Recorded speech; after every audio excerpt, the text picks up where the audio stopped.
Pourquoi tu as attendu le 1er janvier 2020 pour révéler celui qui deviendrait ton mari, qui deviendra pardon, ton mari au grand public? Bah, parce que c'était le nouvel an et c'était cool, c'était plus quelque chose de fun.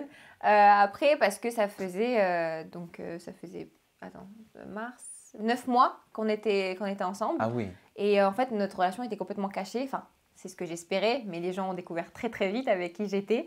Et vers la fin, on kiffait plus, quoi. On n'essayait pas trop de cacher. Mais ouais, c'était plus pour marquer l'événement. Et toute ma communauté était en folie parce que ils ont grandi avec moi, j'ai toujours été célibataire avec eux. Bah, du coup, bah, c'était en mode enfin, elle est en couple, alléluia, elle est casée. Mohamed, c'est ça? Mohamed. Il s'est lancé sur YouTube aussi. Oui, c'est un petit youtubeur maintenant. Bah voilà, dans une toute autre thématique, mais tu l'as inspiré, tu lui as donné des conseils.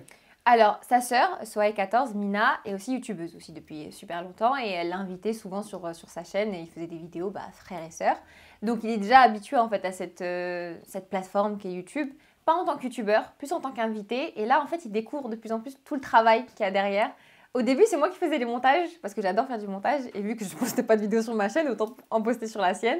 Mais maintenant, c'est lui qui fait les montages, il a les idées, il se donne à 5000%. Vraiment, limite, il me motive à reprendre des vidéos parce qu'il est encore dans cette frénésie du début de YouTube, tu vois, où genre t'es hyper inspiré, t'es trop bien.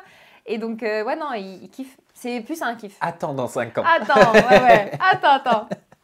Mesquine. Et le jour de ton mariage, il paraît que tu as été en colère parce que tu voulais, ce qui est normal, toi-même dévoiler les photos de ton mariage, de ce grand événement qui vous tient à cœur et de cette officialisation. Et des photos sont sorties publiquement. Comment ça se fait? Bah, c'était pas volontaire. Pas